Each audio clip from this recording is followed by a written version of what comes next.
The knife clinked against porcelain. John sat at the kitchen table, his fork hovering over eggs that had already gone cold. He stared at them as if the answer to something hidden lay in the yolk. Jane moved around the kitchen with a measured grace, her slippers brushing against the tile. She reached for the coffee pot, poured half a cup, then stopped and topped it off only halfway. She placed a mug in front of him with a soft thud. "Half a cup. Like you like it," she said, eyes not meeting his. John nodded once. "Thanks." The silence stretched long, the kind that wasn't peaceful but heavy, like a wet cloth draped over the room. He stirred his coffee, the spoon clinking slowly. "You're not eating," Jane murmured, wiping a clean counter that didn't need wiping. "Not hungry? You said you wanted eggs this morning." "I changed my mind." Her lips pressed into a thin line, but she said nothing. She crossed the room and slipped into her chair across from him. For a moment, their eyes met, brown on brown, familiar and yet distant. Then both of them looked away almost in the same breath. Jane reached for her toast and broke it in half with her fingers. The crunch echoed too loud in the still kitchen. "You've been working late again," she said at last. John's jaw shifted. He reached for his coffee. "Yeah, you know how it is." "I don't," she replied quickly. "You never talk about it." "It's work, Jane. That's all." She chewed her toast slowly, as though buying herself time. Work doesn't make a man come home smelling like gunpowder. The fork slipped in his hand and hit the plate with a sharp ring. He froze, hand gripping the metal tighter than he should. Jane's eyes flicked to the utensil, then to his face. She didn't push further. She never did. Instead, she stood, carrying her half-eaten toast to the sink. She rinsed her hands longer than necessary. When she came back, she had tucked that question away like she always did. John cleared his throat. "What about you? You've been busy too." Her shoulders stiffened, but her voice was calm. "I volunteer. I keep the house. I manage fine." "Yeah," he muttered. He didn't ask more.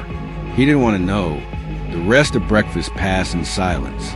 Two people sharing a table, but living in separate rooms inside their heads.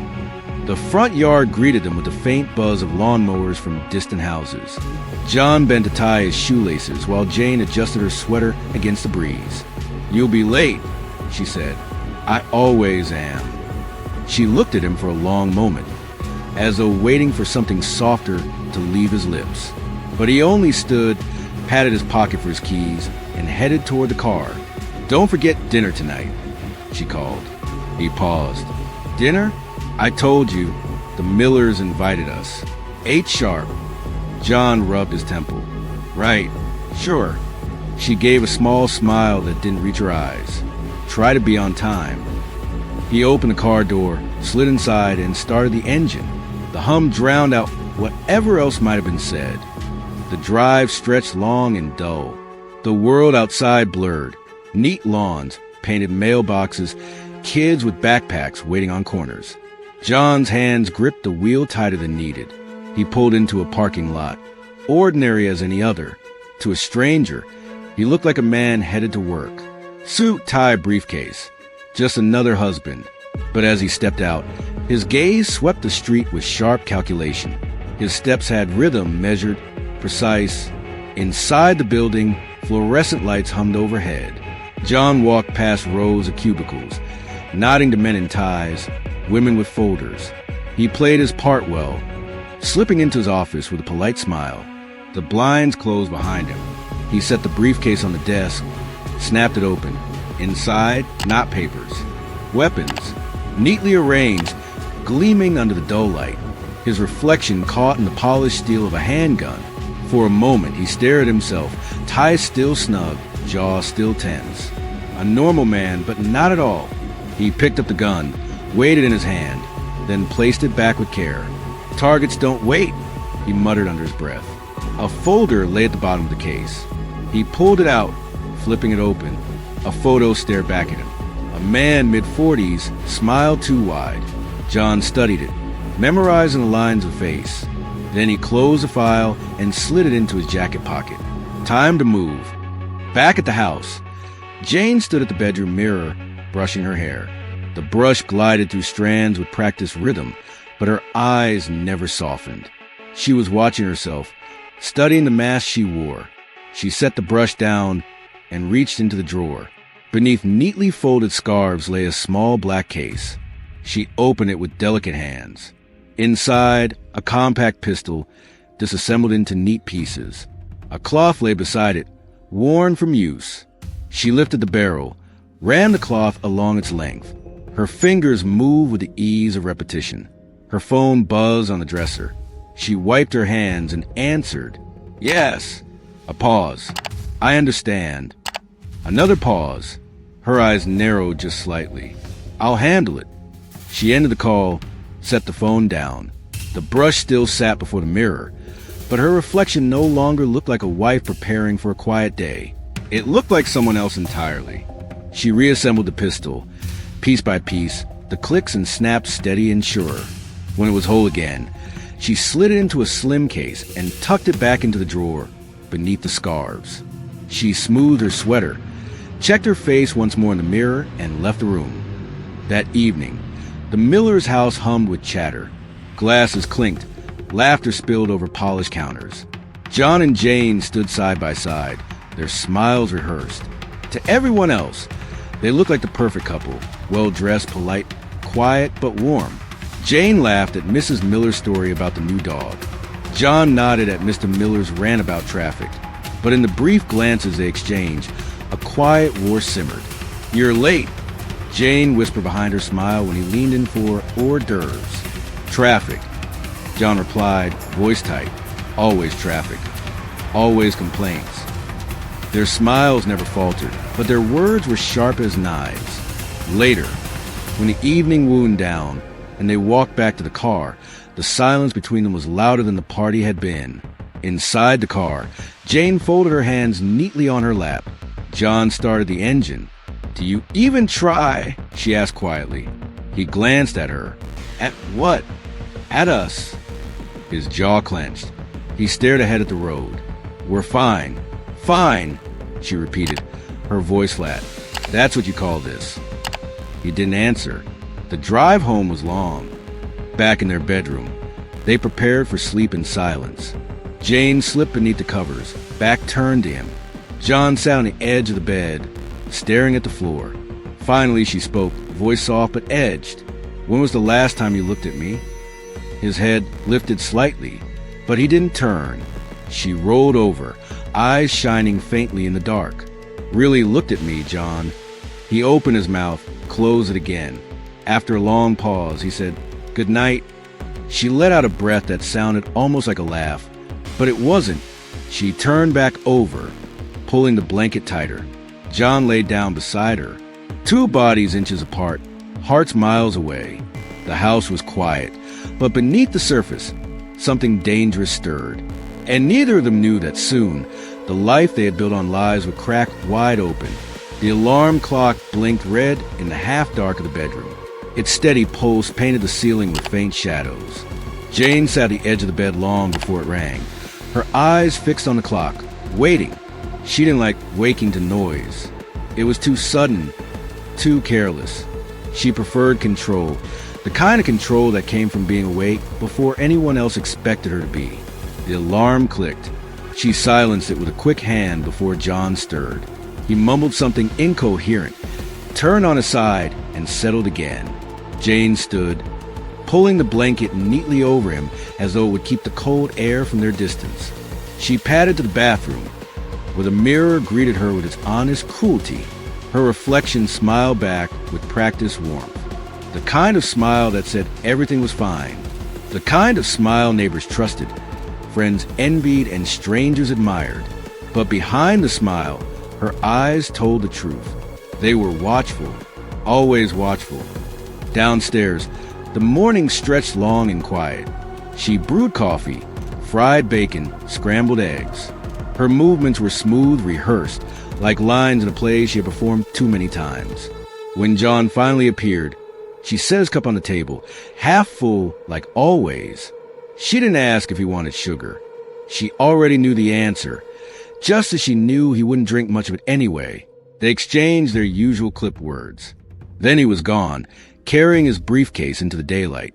Jane stood at the window until his car turned the corner. Only then did her body ease, her shoulders loosening, her breath sinking deeper. The mask slipped a little when no one was watching. Her phone buzzed. A single word flashed on the screen. Meet. She deleted the message, rinsed her hands, and slipped her sweater over her shoulders. Outside, the world greeted her as if she were just another wife running errands. The neighbor across the street waved, and Jane lifted her hand in return. Smile wide, perfect. She walked with a basket hooked over her arm, but inside it, beneath a neat layer of folded cloth, rested something heavier. The cafe hummed with chatter. The bell over the door jingled, and Jane stepped in, blending effortlessly with the crowd. She chose a corner table where the light fell soft, where her back faced the wall. A man joined her minutes later. His suit was gray, unremarkable, his tie slightly crooked. He looked like he could sell insurance or balance books, but his eyes didn't match. They were too sharp, too aware. "You're early," he said, sitting down. "I don't like surprises," Jane replied. He smirked. "That's why you're good." The waitress came, poured water. They ordered nothing more. When she left, the man slid an envelope across the table. Jane rested her fingers on it, but didn't open it yet. "Standard job?" she asked. He shook his head. "Not quite. This one's important." Jane lifted the flap and pulled out a photograph. A man in his 40s, dark hair combed back, smiling too broadly. Her eyes lingered. Who is he? Someone with influence in the wrong places. "And why me?" "Because you're clean. No trace, no questions. You go in, you make it neat, and you disappear. Just like always." Jane slipped the photo back inside. "When?" "Soon. You'll know." The man leaned closer, his voice dropping. "You've done this long enough to know there are no mistakes allowed, especially on this one." Jane's lips curved into a smile that was almost kind. "I don't make mistakes." Later, at the grocery store, Jane moved between shelves like anyone else, picking bread, milk, fruit. Children ran down the aisle, nearly collided with her cart, and she stepped aside, giving them a soft smile. No one here would ever imagine the envelope folded in her purse. No one would suspect the calm precision behind her steady hands. At the register, the cashier greeted her cheerfully. "Good morning, Mrs. Smith." Jane smiled back, warm and flawless. "Good morning." Her groceries bagged. She carried them to the car. But as she set the bags down, her phone buzzed again.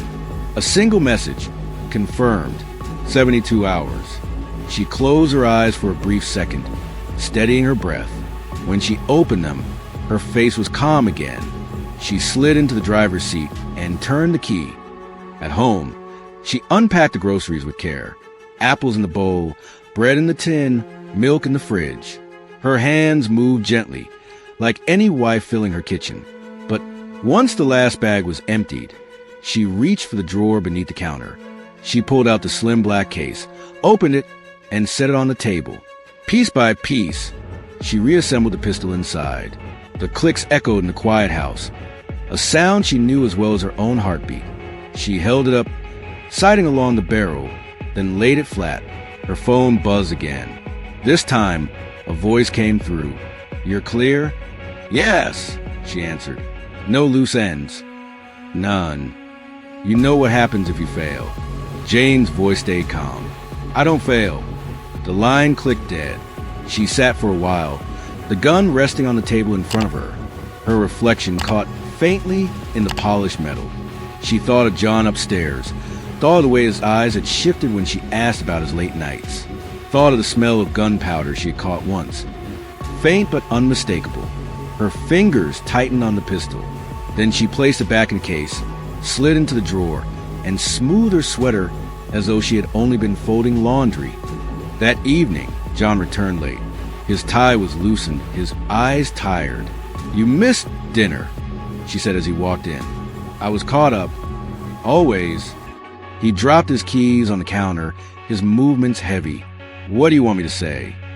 "Nothing," Jane said softly. "I've stopped expecting much." He looked at her then, something flickering in his gaze, but it passed quickly. He turned away, heading upstairs. Jane watched him go, her face unreadable. The envelope lay tucked away in her purse, its photo waiting. And in the silence of the kitchen, she wondered, not for the first time, just how much he truly knew about the man she had married. The bathroom mirror fogged as steam curled from the shower. John wiped the corner clear with his palm and stared at his reflection. Water dripped down his face, but he hardly noticed. His eyes looked back at him, dark, tired, restless. He could almost see the two versions of himself staring from that glass. The husband who went to dinner parties and smiled at neighbors, and the man who pulled a trigger without hesitation. He shut off the water, wrapped a towel around his waist, and walked into the bedroom. Jane was still asleep, curled beneath the blanket, her breathing slow and even. For a moment, John lingered, watching her. There was a time he would have touched her hair, maybe kissed her shoulder just to feel her stir. But now, he only turned away, dressing quietly. His phone buzzed on the dresser. A single word flashed on the screen. Meet. He pocketed it, slipped into his jacket, and left the house without waking her. The diner looked ordinary. A greasy smell clung to the air, mingled with the hiss of frying oil. Truck drivers hunched over plates of eggs. A waitress balanced mugs of coffee with one hand. John slid into a booth at the back. His jacket brushed against a vinyl seat, and he placed a menu in front of him he had no intention of reading. A man joined him minutes later, thin, pale, with a face that looked like it had never seen sleep. His suit was pressed but dull, as if meant to blend into wallpaper. "You're late?" the man said. "I'm here, aren't I?" John replied. The man smirked faintly, opening a folder and sliding across the table. "Target's big. You want to study him." John lifted the folder, flipped it open. The photo stared back. Same man Jane had seen earlier. Middle-aged, slick hair, a smile that didn't reach his eyes. John's gaze lingered. What's his story? Political connections. Money in places it shouldn't be. The kind of man who makes enemies but thinks he's untouchable. And who's hiring? You know better than to ask. John closed the folder. When? Soon. You'll get the call. The waitress appeared with coffee before either of them spoke again. John stirred in sugar without tasting it. The man leaned back. "You're clean. That's why we trust you. But don't slip. If you do..." John cut him off. "I don't slip." The man's smirk widened slightly. "Good. Because failure isn't something we handle gently." When the man left, John stayed a while, watching the steam curl from his untouched coffee. On the drive back, the world outside looked sharp, every detail catching his eye. A jogger's steady rhythm, a mailman's uniform, the glint of sunlight on a window. John's mind worked quietly, mapping routes, exits, escape plans, always planning, always calculating. Yet in the quiet between thoughts, Jane's face slipped in, her voice at the kitchen table that morning, asking why he was late. The way she had looked at him, searching for something he never gave. His grip tightened on the wheel. He forced his mind back to the mission. Home was not a place for hesitation. By evening, the folder lay on his desk upstairs. John sat in a chair, staring at the photo pinned beneath his fingers. The man in the picture seemed ordinary, but John knew better. Every target wore a mask, just like he did. Smiles hid secrets. Families covered sins. Jane's footsteps echoed faintly downstairs, the clink of dishes being washed. Her voice hummed a tune.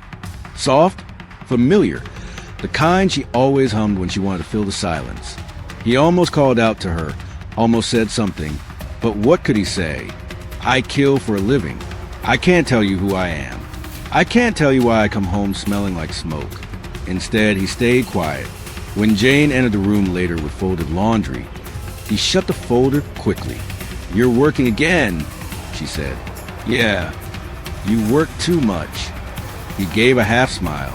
"Someone's got to pay the bills." Her eyes flicked to the desk. "What is it you do exactly, John? You've never told me." He felt the air shift. She rarely asked directly. He looked at her face calm but her eyes sharp. "Finance," he lied. "Boring stuff." Her lips curved into a smile that looked polite, but her eyes didn't believe him. Of course. She left the room without another word. John let out a slow breath and looked back at the photo. He tapped it with his finger. Finance, he muttered bitterly. That night, sleep refused him. He lay awake beside Jane, listening to the rhythm of her breathing. He thought about the mission, about the man in the photo, about the deadline he had yet to receive. But more than that, he thought about the woman beside him. Once, their marriage had been fire. Long talks past midnight, laughter that spilled into the quiet hours, touches that lingered. Now, they barely spoke without barbs hidden in their words. He turned on his side, studying the curve of her back in the dark. He reached out once, almost brushed her shoulder, then pulled his hand back. She shifted slightly, as though she had felt it anyway. John closed his eyes, but sleep didn't come. Only the ticking of the clock, counting down to something he couldn't yet name. The next morning, he left before sunrise. His briefcase rested in the passenger seat as he drove toward the city's edge. Inside, nestled beneath papers and pens, the folder waited. The photograph of the smiling man stared up at him, a reminder of the life he lived when Jane wasn't looking. John parked in a lot, scanned the area, and stepped into a warehouse that looked abandoned. Inside, fluorescent lights flickered weakly. Shadows stretching across crates stacked high. A man stood waiting, arms crossed, eyes hidden beneath the brim of a cap. "You're early," the man said. "I don't like being late," John replied. The man handed him a flash drive. Intel. Use it well. No second chances. John slid it into his pocket. Understood. The man stepped closer. His voice dropped low. "You're not the only one we're sending." John's eyes narrowed. "Meaning?" "Just do your job. Don't worry about anyone else." The man walked away, boots echoing against concrete. John stood in the dim light, jaw tight. He didn't like loose ends. He didn't like partners. Back in the car, he inserted the flash drive into a small laptop. Files open, maps, routines, schedules. The target's life laid bare in neat lines and photographs. But one line caught his eye. Surveillance ongoing. Another agent assigned. John's fist clenched. He shut the laptop and leaned back in the seat. Another agent. Someone else in the field. Someone who could ruin everything. He rubbed his temple, staring out the windshield at the horizon. The job was simple. Eliminate the target. Clean. Precise. But with another player involved, nothing would be simple anymore. That evening, Jane asked him if he would be home for dinner the next night.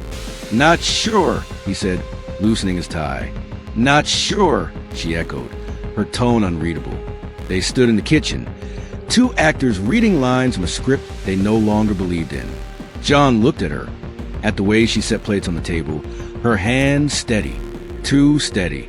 For a second, suspicion pricked the back of his mind. He pushed it away, but it lingered all the same. The clock ticked loudly in the quiet of the living room. Evening shadows stretched across the floor, spilling in long streaks beneath the blinds. John sat on the edge of the couch with his jacket still on, tie loosened but not removed, eyes fixed on the darkened screen of the television. The remote lay on the coffee table, untouched, a thin layer of dust gathering on its edges, as though no one had cared to use it for days. Jane entered carrying 2 mugs of coffee, one in each hand. She set one down in front of him. "You didn't call," she said. John glanced up, his brow faintly furrowed. "Call. You said you'd be home early." "I was." She smiled without warmth. "John, it's 9:30. He looked at the clock as if he hadn't noticed the time, then leaned back into the couch. "Got caught up. Things ran over."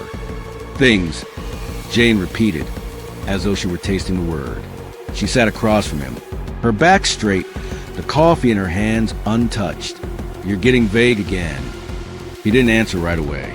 His fingers drummed against his knee, restless, betraying the calm he was trying to project. "Work's been demanding." She studied him, silent for a long moment. "Demanding," she said softly, her tone lighter now, almost mocking. "That's your favorite word." He exhaled through his nose, leaned forward, and reached for the mug. The coffee was hot, nearly burning his lips, but he drank anyway just to give himself something to do. "Jane," he said finally, "can we not?" Her gaze lingered on him. "Not what?" "This." His hand gestured vaguely between them. "The suspicion, the interrogation every time I walk in."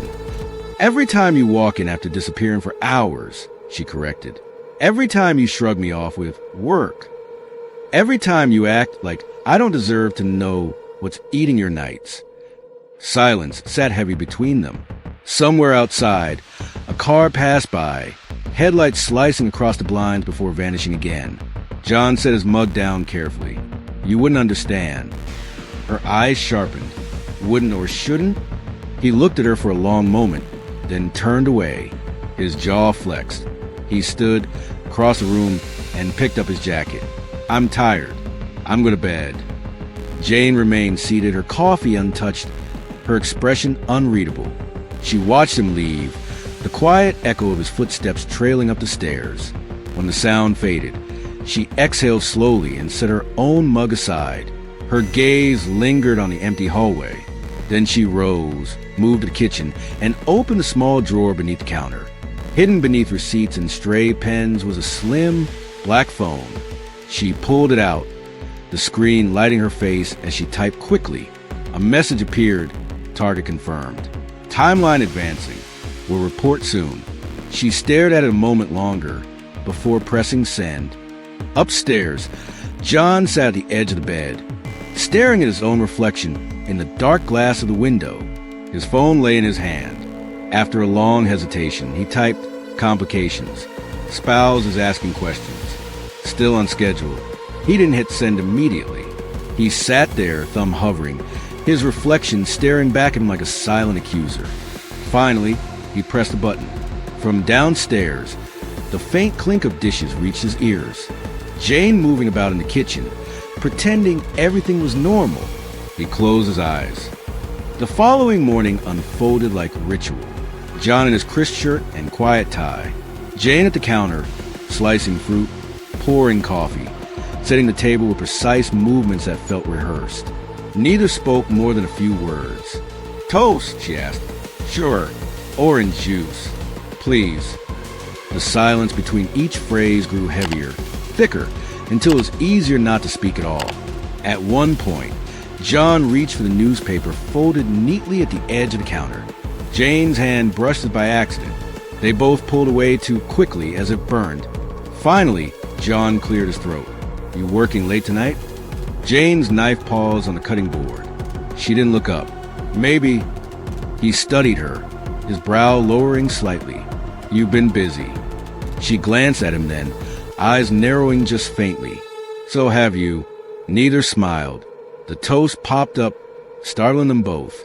Jane slid it onto a plate, placed it in front of him, and turned back to her tasks without another word. Later, in the privacy of his car, John dialed a number. A low voice answered. "Status." "I'm watching," John said. His eyes were cold, focused. She doesn't suspect anything. And yet, in the pit of his stomach, he wasn't sure if that was true. Back at the house, Jane stood in the bedroom, fastening the clasp of a necklace in the mirror. Her reflection stared back at her with steady eyes. She pressed a finger against the pendant, where a tiny camera lens gleamed. Her phone buzzed with a new message. Assignment update. Subject will be moving soon. Prepare to intercept. She placed the phone back into the drawer and closed it quietly. The house was silent again, but inside both of them the silence was turning into a storm. The clock ticked softly in the living room. Jane sat on the couch, pretending to flip through a magazine, but her mind was not on the words in front of her. She had memorized every page days ago. Instead, she listened to the sounds in the house. The fridge humming, the distant bark of a neighbor's dog, and upstairs, John's footsteps. He was in his study again, locked away, the same as always. Jane turned another page in the magazine, though she did not look at it. She thought about the way John had been acting lately, the way his phone rang at odd hours, the way he left the house without saying much, the way his eyes darted when she asked where he had been. She had been trained to see signs like that. She knew how to tell when someone was lying, and her husband was lying. Her fingers tightened on the magazine until the glossy pages crumpled. She let out a slow breath and forced herself to relax. She had lived in two worlds for years. The sweet, calm world of Jane Smith, the suburban wife in the dark, violent world of Scarlett, one of the most skilled assassins her organization had ever trained. Those two worlds were never supposed to touch. She had built a wall between them, a wall so high she thought it would never crack. But now, every day with John, she felt that wall shaking.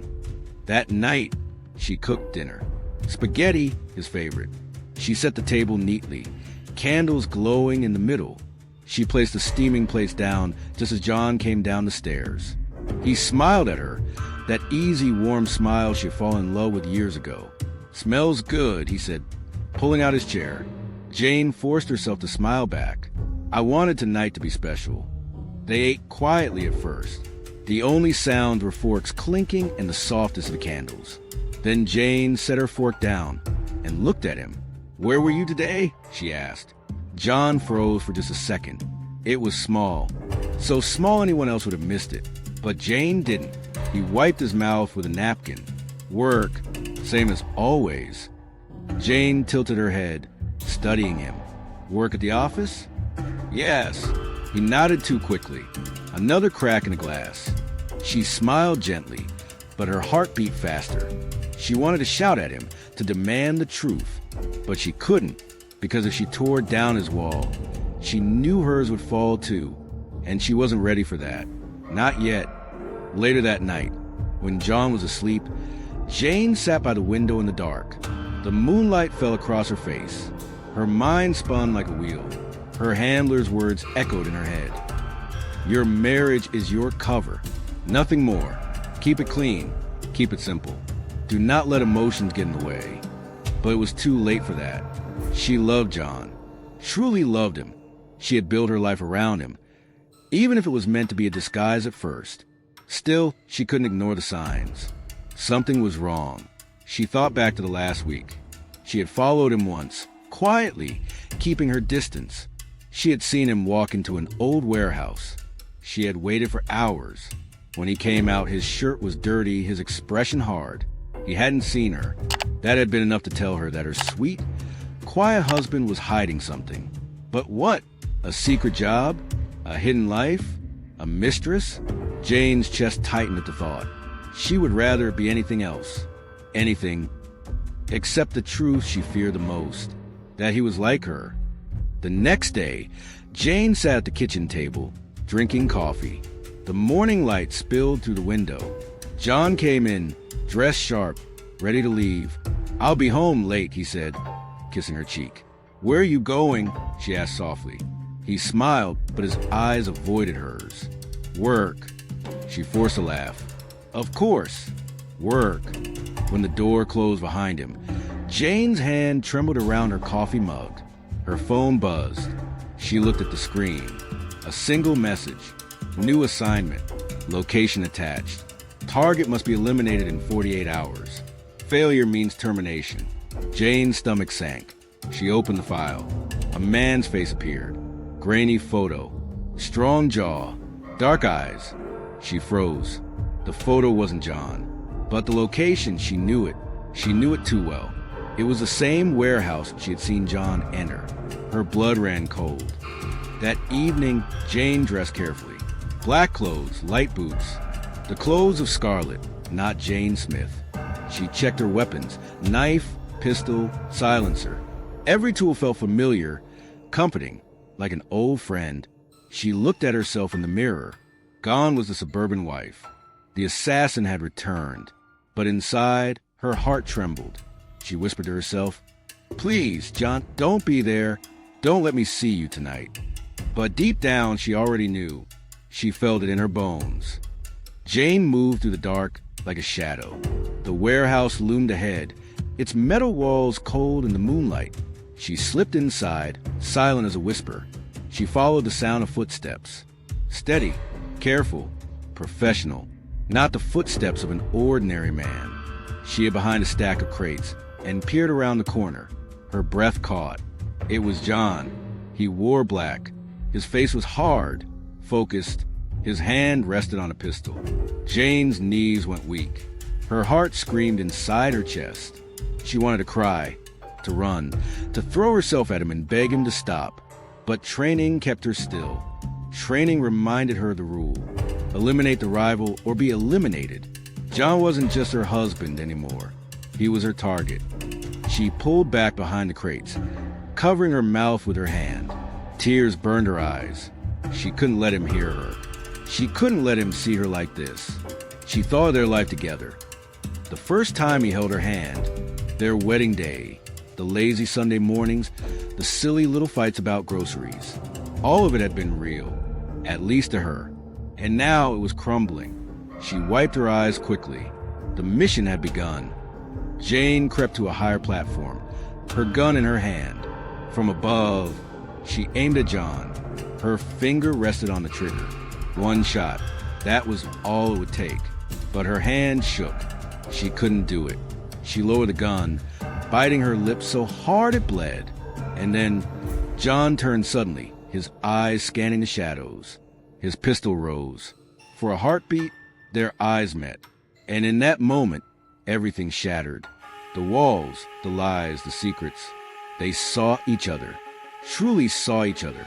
Not just husband and wife. Not just John and Jane. But assassin and assassin. Hunter and hunted. And neither moved. Neither breathed. The silence was louder than any gunshot. The night after the mission was not like any other night. John and Jane sat on opposite sides of their bedroom, the silence between them heavy like a wall. The house that once felt safe, filled with the smell of dinners and soft music on the radio, now felt like a cage. Neither spoke for a long time. John sat at the edge of the bed, staring at the floor. His hands were clasped tight, his jaw set. Jane stood near the window, looking out at the quiet street. The lights of the neighbor's house glowed softly, and she could hear the faint barking of a dog. Everything looked normal out there, but inside their home, nothing was normal anymore. Finally, John broke the silence. "So," he said slowly, his voice low, "you're one of them too." Jane turned, her face calm, but her eyes sharp. "And you," she replied, "after all these years, you've been lying to me." John gave a bitter laugh. "Funny, you lied too." Her lips pressed into a thin line. "We both lied." For a moment, they stared at each other, not as husband and wife, but as strangers. Two people who had lived on the same roof, shared meals, argued about dishes, laughed about silly things, yet never truly knew each other. The 48-hour rule. A buzzing sound suddenly came from both of their phones. They reached for them at the same time, eyes narrowing as they read the messages. John's phone read, "Target identified. You have 48 hours to eliminate. Fail, and you'll be eliminated instead." Jane's phone read the same, but this time the target wasn't a stranger. It was each other. Jane's heart dropped. She closed her eyes for a moment, trying to push down the fear rising inside her chest. She had always been trained to take down anyone, but never had she been asked to kill her husband. John clenched his fist around the phone until his knuckles turned white. He was a killer. Yes, he had done jobs without flinching, but the thought of aiming his gun at Jane made his stomach twist. He lifted his head, his eyes dark. "They want us to kill each other," he said. Jane didn't answer at first. She simply turned back to the window, the streetlight casting a faint glow on her face. Finally, she whispered, "Then we have 48 hours before one of us is dead." Dinner that wasn't normal. That evening, they still sat down at the dining table, but the air was thick with tension. Jane placed a plate of pasta in front of John, her movements stiff. John poured himself a glass of water, his eyes never leaving her. They ate in silence at first, the clinking of forks against plates sounding too loud. Jane finally said, "You're going to try, aren't you?" John's fork froze halfway to his mouth. He lowered it slowly. "Are you?" he asked back. Her eyes locked on his. Neither blinked. Neither smiled. Then, strangely, they both laughed. The kind of laugh that wasn't happy, but tired. "This is insane," Jane said, shaking her head. "All this time, I thought I was lying to you." Turns out you were lying to me too. What kind of marriage is this? John gave a small smile, a deadly one. For a brief moment, they almost felt like the couple they used to be, teasing, laughing, alive. But it didn't last long. The clock was ticking, preparing for war.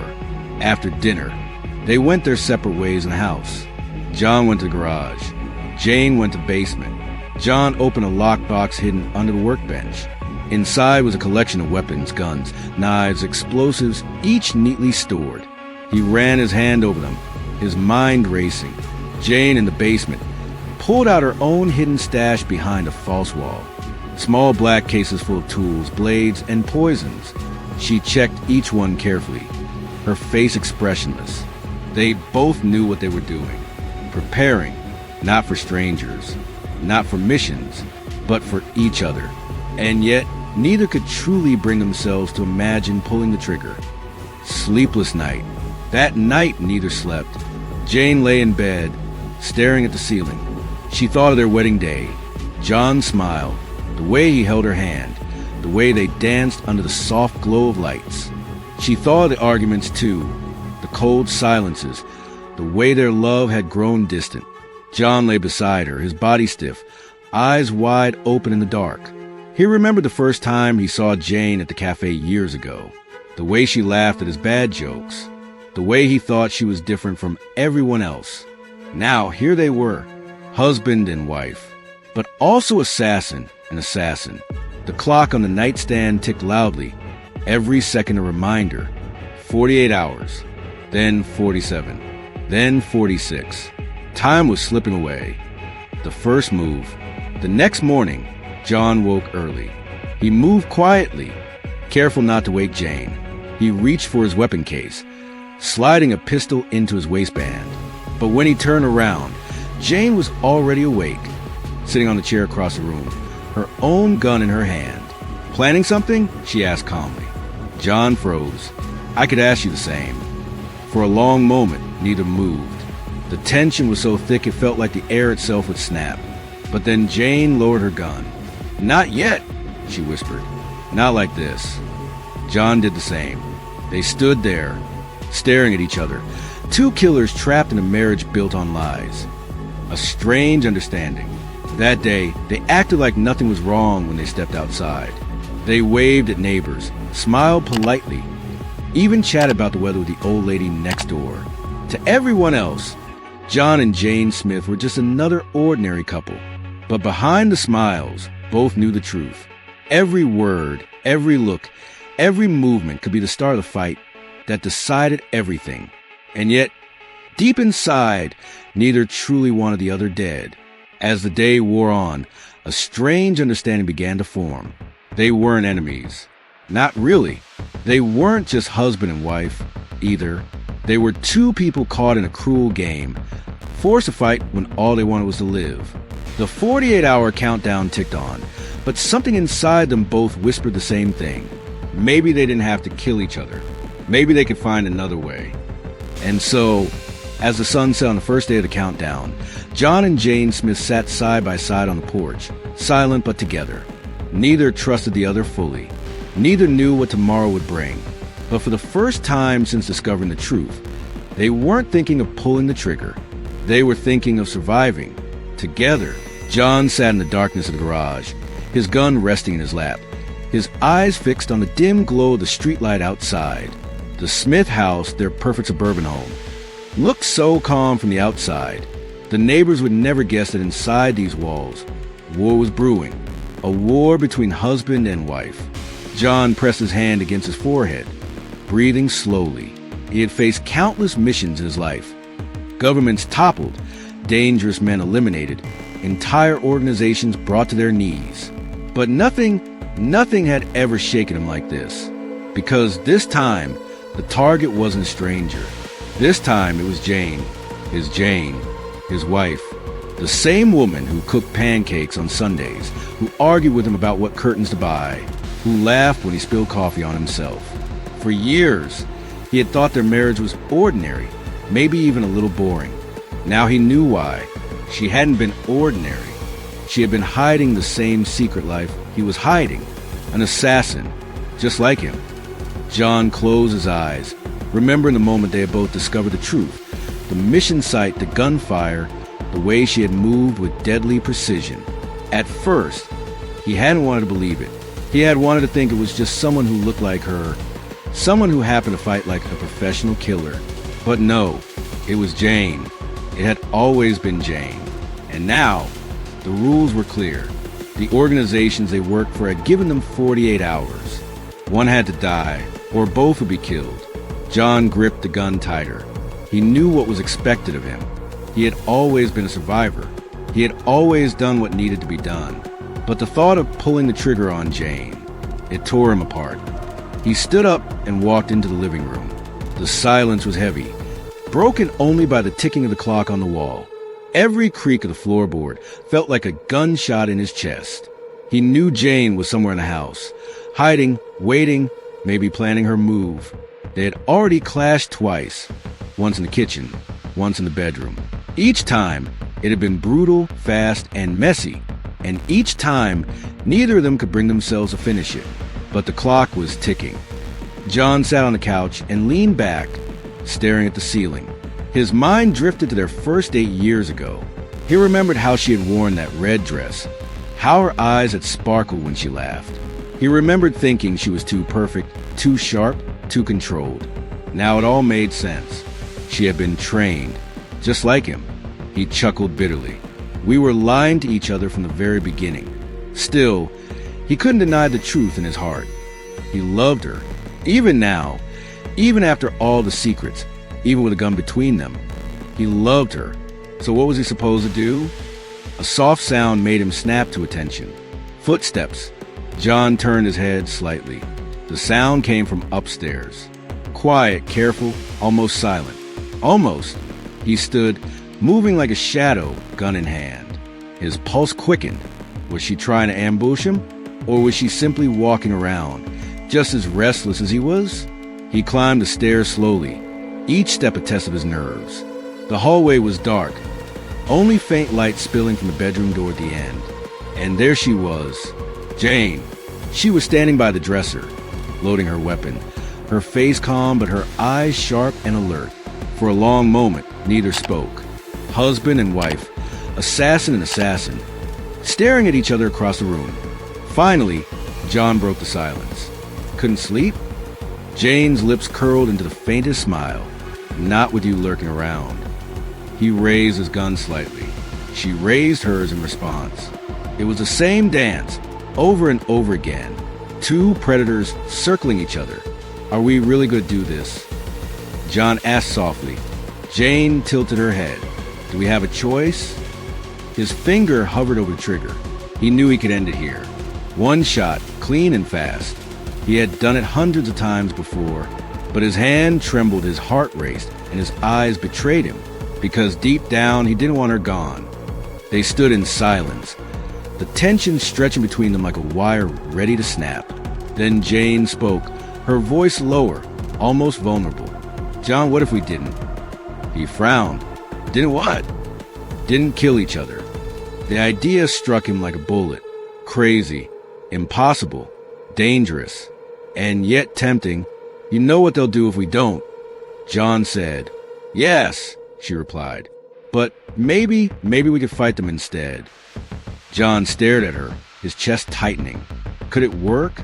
Could they, two assassins, turn against the very organizations that had trained them, owned them, controlled their lives for years? It sounded insane. It sounded suicidal. But for the first time in years, John felt something he hadn't felt in a long time. Hope. Before he could answer, the window behind Jane shattered. A bullet whizzed past, missing her by inches. Instinct took over. John dove forward, knocking her to ground as more shots tore through the bedroom. Enemies. Already here. Their organizations weren't waiting for 48 hours. They were coming for both of them. John and Jane hit the floor together, rolling behind the bed. She looked at him, her eyes blazing, and for the first time since this nightmare began, they weren't enemies. They were partners. John clenched his jaw, raising his gun. Looks like we got our answer. Jane smirked. Then let's finish this together. And for the first time, John felt the fire of their marriage again, not in romance, not in arguments, but in survival. Husband and wife, hunter and hunted, now side by side. The war had just begun. The night was darker than usual. Clouds covered the moon, and the Smiths' quiet suburban street looked like a painting in shades of black and gray. Inside their home, John and Jane sat at the kitchen table. For the first time in days, the house wasn't full of noise from their fights. Instead, there was only silence. Heavy, sharp silence. A small lamp glowed on the table between them, but neither touched their coffee. Both cups had gone cold. John leaned forward, elbows resting on the table. "We can't keep waiting, Jane. They'll come for us. You know that." Jane's hands were wrapped around her mug, though she wasn't drinking. "I know," she whispered. Her voice was steady, but her eyes were restless. "But if we rush out there without a plan, we'll be walking right into their trap." John gave a dry laugh. "It's already a trap. Everything is. Our marriage, our lives, everything we built. Just a cover for two killers pretending to be normal." Jane looked up at him. For a moment, she saw not her husband, not the man who once painted the bedroom blue, because she said might feel calmer, but a soldier, tired, sharp, carrying shadows in his eyes. "Maybe," Jane said quietly, "but at least now we know who we are. No more lies."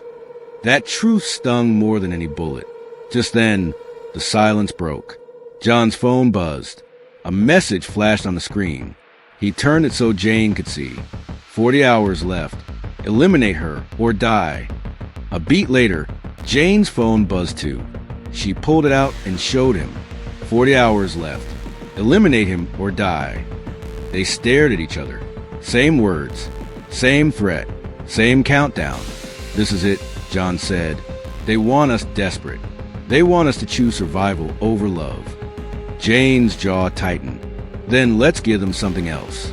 Let's make them regret ever putting us in this position." Her words carried fire. For the first time in years, John felt the old spark in her voice. The Jane he fell in love with wasn't gone. She had only been hiding under the surface. They moved through the house together, silent as shadows, checking windows, doors, vents. John pulled down a panel above the fireplace and revealed a hidden compartment with weapons. Rifles, pistols, grenades, and even knives balanced perfectly for throwing. Jane raised an eyebrow. "So that's where you disappeared every Saturday afternoon." John smirked. "And you? What about the false floor under the closet? Think I never noticed?" Jane almost smiled. "Almost. You noticed too late." For a moment, it was almost playful, almost like before. But then the front door rattled. A soft click. Someone was outside. Both of them froze. John grabbed a pistol. Jane drew a slim blade from her belt. Their movements were wordless, practiced, like partners who had trained together all their lives, even though they hadn't. The door creaked open, slow and careful. Two masked men slipped in, weapons drawn. John and Jane moved as one. A single gunshot cracked, loud as thunder. One intruder dropped, the other lunged. But Jane's knife flashed and caught him across the arm. He howled, firing blindly, but John twisted his wrist, disarmed him, and slammed his head into the wall. He fell silent. Only silence remained. Blood on the floor. Jane stood still, breathing hard, her knife dripping red. She stared at the blood on the hardwood floor. For years, this was a place where she had made breakfast, folded laundry, complained about John leaving socks everywhere. Now it was a battlefield. "More will come," John said, wiping his pistol clean. "They already have," Jane answered. She pointed to the window. Across the street, the neighbors' lights were off. Every house was dark. Too dark.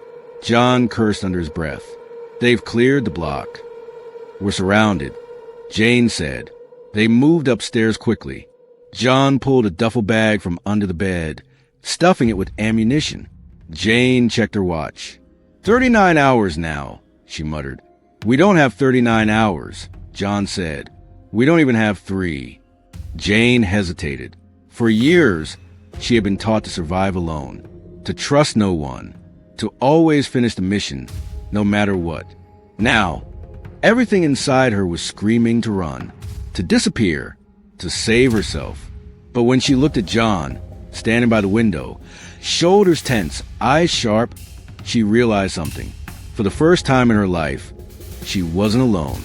"I'm not leaving you," Jane whispered. John turned his head slowly. His eyes softened, just for a second. "Good," he said, "because I was about to say the same thing." The first gunshot shattered the window. Glass rained down like ice. Jane ducked, rolling behind the bed. John dropped beside her, reloading fast. Dozens of black-clad figures swarmed the lawn outside, guns raised, moving in perfect formation. Their faces were covered, but their movements screamed training. These weren't street thugs. These were killers, just like John and Jane. The house shook as bullets tore through the walls. Lamps shattered. Picture frames exploded. John shouted over the noise, "We can't stay here. They'll burn us out." Jane's mind raced. The basement. The tunnel. Yes, she had built her own escape route years ago, never knowing she'd need it against a man sitting beside her. "Follow me," she yelled. The tunnel. They dashed down the hallway, gunfire chasing them. Jane yanked open a trapdoor in the closet floor. A narrow passage yawned beneath. John jumped in first, firing back at the door as more enemies stormed inside. Jane dropped in after him, pulling the hatch shut. The tunnel was tight, lit only by the faint glow of emergency lights Jane had hidden long ago. They ran, the sound of boots above them echoing like thunder. John's breathing was rough. "Where does this lead?" "Old shed at the edge of the woods," Jane said between breaths. He gave her a sharp look. "You've had this the whole time? Did you really think I trusted suburbia that much?" She shot back. For a moment, even in the chaos, John laughed. They emerged into the shed, breathing hard. Dust, cobwebs, and the smell of old wood filled the air. John pulled the door open slowly. The night outside was alive with shadows moving through the trees. "They're everywhere," he whispered. Jane stepped beside him, knife in one hand, pistol in the other. Her eyes were calm now. "Steady. Then we fight," she said. What happened next was chaos and beauty at once. John moved like a storm. Fast, precise, brutal. Jane flowed like water. Smooth, sharp, always one step ahead. He covered her back. She covered his. Bullets flashed through the trees. Shadows fell one by one. They spoke only in short bursts. "Left, down, behind you." And each time, the other was there, saving them, protecting them. For the first time, they weren't rivals. They weren't husband versus wife. They weren't two assassins trapped in a lie. They were a team. When the gunfire finally stopped, the woods were quiet again. Bodies lay scattered among the trees. Smoke hung in the cold night air. John leaned against a tree, chest rising and falling fast. Jane stood beside him, her hair messy, her clothes torn, but her eyes blazing. For a moment, neither spoke. Then John whispered, "We're not just fighting them, Jane. We're fighting the people we worked for, the ones who built us. They'll never stop." Jane looked at him. Her voice was low, firm. "Then we stopped them first." John met her gaze, and for the first time in years, there was no wall between them. No lies, no secrets, only truth, only fire. The night pressed down, thick and breathless.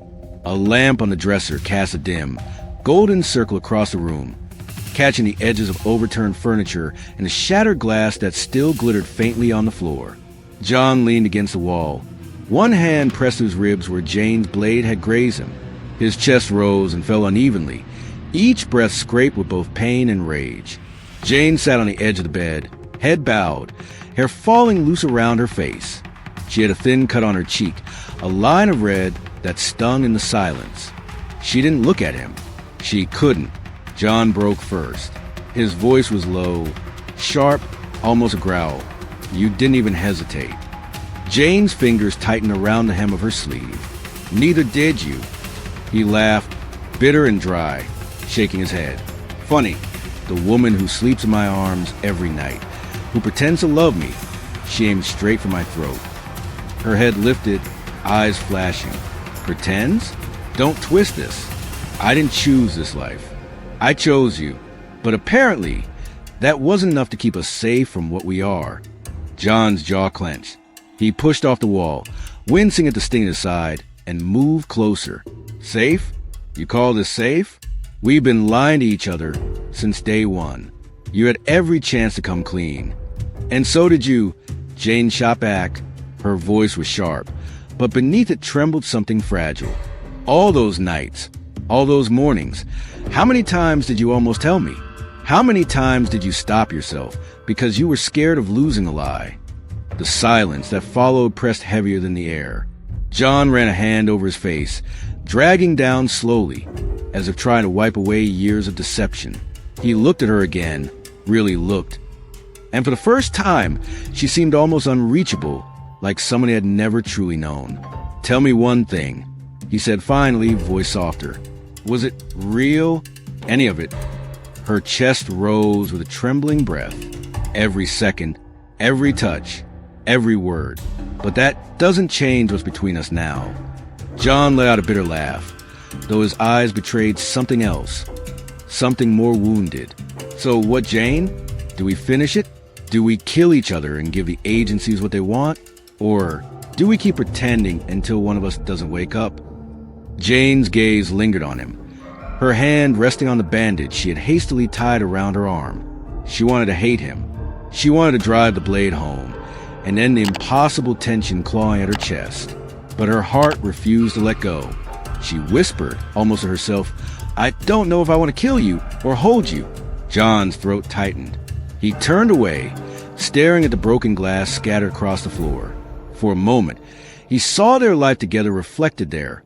Fragment of laughter, of dinners, of whispered promises in the dark, all shattered, sharp, impossible to piece back together. His voice dropped, quiet, edged with exhaustion. Then, maybe we're both already dead. Neither spoke after that. The silence stretched, thick with all the words left unsaid, until it felt like even the walls held their breath. And somewhere beneath the weight of betrayal, anger, and blood, the truth still lingered like a stubborn ember. Neither of them had pulled the final trigger. Not yet. The house was too quiet. Jane sat at the edge of bed, legs crossed, the faint glow of her phone illuminating her face. She wasn't scrolling. She wasn't texting. She was watching a reflection in the blackened screen. Her own eyes staring back, hollow from sleeplessness, sharp from too much calculation. Behind her, the bathroom door creaked open. John emerged shirtless, his hair damp, towel draped around his shoulders. He moved like a soldier even in his own home. Cautious, deliberate, every step weighted as if the floorboards might betray him. Jane didn't flinch. She didn't even look up. Long shower, she murmured. John smirked faintly, rubbing the towel across his head. Needed the steam. Helps me think. Think about what? Survival. The word cut the air between them like a blade. For a moment, neither of them spoke. The house breathed with its usual hum. The fridge downstairs, the faint buzz of the heater. But in their silence, those sounds felt louder, heavier, like the world itself was eavesdropping. John tossed the towel on the chair and sat across from her at the edge of the dresser. His eyes scanned her face, her hands, her posture, searching for cracks in her armor. Jane, unbothered, leaned back on her palms. You're looking at me like I'm already dead. He chuckled, low and humorless. If you were already dead, I wouldn't have to look at you at all. Her lips curved in the faintest smile, though her eyes stayed cold. Still the charmer. They'd agreed, silently, without ever saying it, to a temporary truce. Not because trust had returned, but because killing each other outright would be too easy, too clumsy. Both knew the rules. Both knew that the agencies watching from the shadows would be expecting results soon, and neither wanted to give the other the satisfaction of making the first mistake, so they played their parts. Breakfast was made, plates shared across the same table. Work calls were taken, emails typed, the facade of an ordinary married couple maintained. But beneath the surface, every word, every gesture was a knife in its sheath, waiting to be drawn. That morning, John made coffee. He set Jane's mug in front of her, black as always. She stared at it before sipping. "Not poison?" she asked casually. "Not yet." "Good. I'd hate to die before lunch." By afternoon, the silence had become unbearable. Jane walked into the living room to find John flipping through a file, not work-related, but mission-related. Their mission, the target they'd both failed to eliminate. "You're still on him?" Jane asked, arms crossed. John didn't look up. "Of course. You're not." "I was." She took a step closer. "But the rules changed, didn't they?" Finally, he raised his eyes. Something dangerous flickered there, something she recognized all too well. "What do you know?" he asked. Jane tilted her head. "Enough to know that our agencies aren't happy. Too much time wasted, too many complications. If they wanted us to kill each other, John, we'd already be corpses." He leaned back in his chair, studying her. "So what's your theory?" "That we've been set up," she said flatly. "Both of us. From the start." Silence again. But this time it wasn't the silence of hate. It was the silence of realization. John tapped the file against his knee, restless. "So you're saying the target doesn't matter anymore? That we were the real job?" Jane gave a small shrug. "Wouldn't be the first time. You know how disposable we are." His jaw tightened. "And you just figured this out?" "No, I've known for days. I just wanted to see if you were smart enough to figure out yourself." Their eyes locked, sharp and unyielding. For the first time, there was no pretense of marriage, no false domestic calm. Just two predators acknowledging they were both caught in the same trap. The air grew heavier as night approached. Jane sat on the couch, wine glass in hand, swirling the liquid but not drinking. John stood by the window, cigarette burning between his fingers. They didn't look at each other, but their thoughts mirrored. If the agencies wanted them dead, then staying apart was suicide. If they wanted to live, they would have to work together. But could they? Finally, Jane broke the silence. "We can't both make it out alive." John took a slow drag, exhaled. "Maybe not, but we sure as hell can make them regret trying." That was the closest thing to an agreement they'd ever had. The twist came hours later. John was in the kitchen rinsing his glass when he heard the faintest buzz, a vibration against wood. He followed the sound to the hall table. Jane's phone. A message flashed across the screen. One line, 48 hours left. One target must remain. Choose wisely. John froze, the words burning into him. He looked toward the living room where Jane sat, scrolling through a book, perfectly composed. She hadn't seen the message yet, and for the first time, John wondered, if survival meant killing her, would he do it? And worse, would she? The morning sunlight barely touched the kitchen. Curtains were half drawn, coffee mugs had abandoned, and silence stretched long enough to feel heavy. John leaned against the counter, his shirt still creased from last night, his eyes fixed on Jane. She sat at the table, elbows on the wood, chin resting on her hand, as though the simple act of holding her own head up required thought. The tension between them wasn't sharp anymore. It was quieter, more dangerous, like a fuse smoldering just beneath the surface. John broke the silence first. "Did you sleep?" Jane didn't answer immediately. She reached for the untouched mug of coffee, swirled it, then set it back down. "Enough," she said flatly. "You." "I've had better nights." He rubbed his jaw, the faintest trace of a bitter smile tugging at his lips. Kinda hard to rest when you're lying next to someone who might have been ordered to kill you. Her eyes lifted to his. Cold, steady.